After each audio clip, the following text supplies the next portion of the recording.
Sa New York, na-aksidente ang isang aktor na gumaganap na Spider-Man sa Broadway. I-rescue sana ni Spider-Man ang isa sa mga karakter sa musical, pero yung lubid na nakakabit sa kanya tila hindi nakaangklang. Tuluyan itong nalago. Bumagsak siya ng 30 talampakan. Isinugod sa ospital ang aktor at agad kinansila ang musical. Ika-4 na aksidente na pala yun sa Spider-Man musical, kaya iniimbestigahan na ito ng mga taga-Occupational Safety and Health Administration. Ayon sa mga producer ng musical, nagpatupad na sila ng mga bagong safety measure. Sa kabutihang palad, bagya lang nasugatan si Spider-Man. Nagrereklamo ang isang OFW. Paano ba naman kasi yung balikbayan box na ipinakargo niya nung pang Setyembre? Hindi pa rin niya natatanggap hanggang ngayon. Nakatutok si Sherian Torres. Halos araw-araw, nakontakin ko sila. Tapos, hindi naman sasagot. Alam mo yung nakakagigil ko. Pwede ko lang iba to yung telepono ko or sigawan sila. Sagutin niyo to! Yung telepono. 3 araw na lang Pasko na. Pero imbes na tuwa, nagngingit-ngit ang overseas Filipino worker na si Joanne Polancos. Paano raw kasi ang pinakargo niya mga pasalubong at pamasko para sa mga kaanak ng Setyembre, hanggang ngayon di pa rin niya nakukuha. Ako pa naghihirap na kontakin sila, imbis na sila kumontak sa amin. Malalaki nga kitchenwares at saka may microwave oven ako doon, may ref. Tapos more on yung mga utensils. Galing United Arab Emirates ang cargo ni Polancos. Pinili raw niya ang Stargate International Cargo Philippines dahil mas mura ang singil nito. Pangako pa raw nito, 45 days lang, matatanggap na ang padala. Ang mga telephone numbers dito na Stargate di na gumagana. Stargate Cargo, please, wag niyo naman gawin to. Pare-pareho naman tayong Pilipino eh. Sana man lang maging considerate kayo. Yun lang, gusto kong malaman nila kasi nakakasama ng loob. Pinuntahan ng GMA News ang address sa Las Piñas City na nasa resibo ni Polancos. Pero sabi ng gwardiya na kausap namin, nung 1 taon pa raw lumipat sa Bacoor, Cavite ang Stargate. Ang mobile number na iniwan ng Stargate sa dati nitong tanggapan, walang sumasagot. Ayon sa Philippine Shippers Bureau Freight Division na namamahala sa mga sea cargo companies, August 2007 pa paso ang lisensya ng Stargate. 50,000 pesos ang multa kapag napatunayang nag-ooperate ito ng walang lisensya. Hindi rin kasali ang Stargate sa mga Accredited Air Cargo Service sa Civil Aeronautics Board o CAB. Kung totoo raw na nag-ooperate ang Stargate, pagmumultahin ito ng 5,000 piso at makukulong pa ng hanggang 1 taon ng operator nito. Unless may nagrereklamo, kasi hindi naman din namin malalaman yung bawat operation sila, yung bawat transaction na ginagawa nila.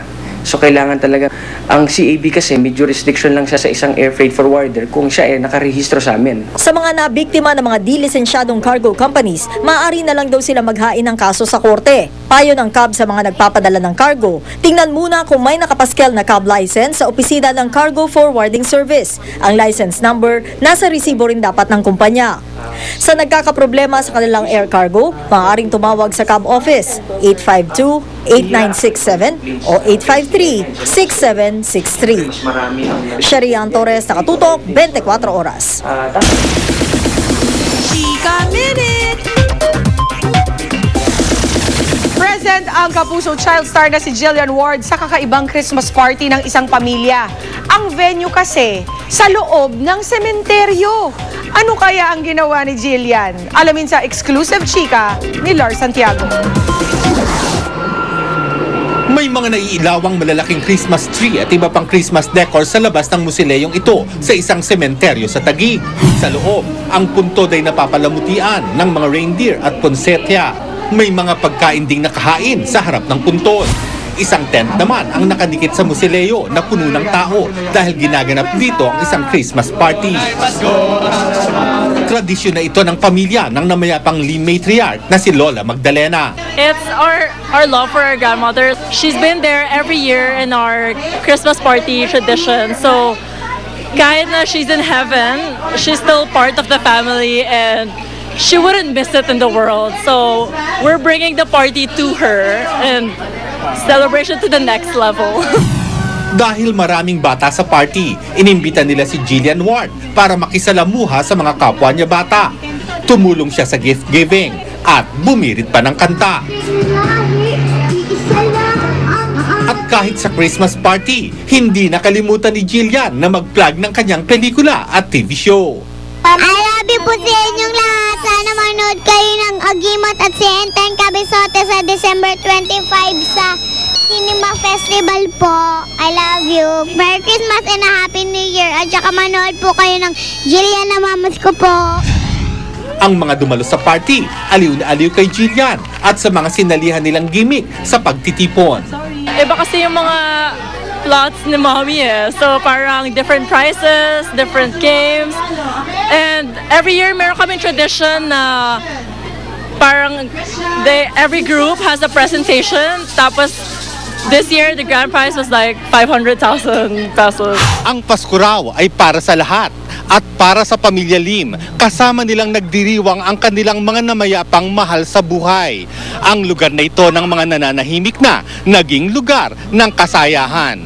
Tunay na kakaibang paraan ng pagdiriwang ng Kapaskuhan. Lars Santiago, Nakatutok, 24 Oras. Marami kayong bagong programang dapat abangan dito sa Kapuso Network sa susunod na taon. Kabilang rito ang Dwarfina na pagbibidahan ni Heart Evangelista. Muli niyang makakatambal dito si Dennis Trillo. Mapapanood naman bilang machete si Aljur Abrenica. Kasama niya sa TV series sina Riza Senon at Bella Padilla. Bida naman sa epic serye na Amaya si Marian Rivera.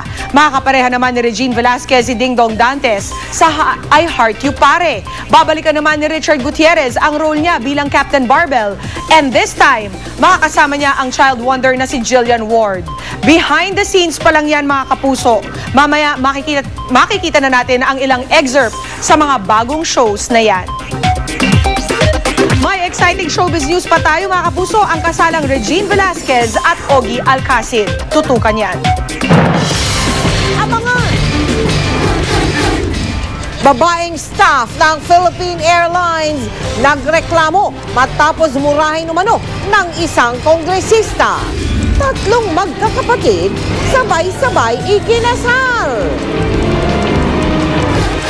At sina Ogie Alcacid at Regine Velasquez ilang beses umiyak habang ikinakasal. Walang patid na pagtutok dito sa 24 Oras. Kaya naman ang shoppingan sa Green Hill Shopping Center pa rin. At tulad natin napapanood, naku, siksika na last 2 minutes na kasi bago mag-Christmas.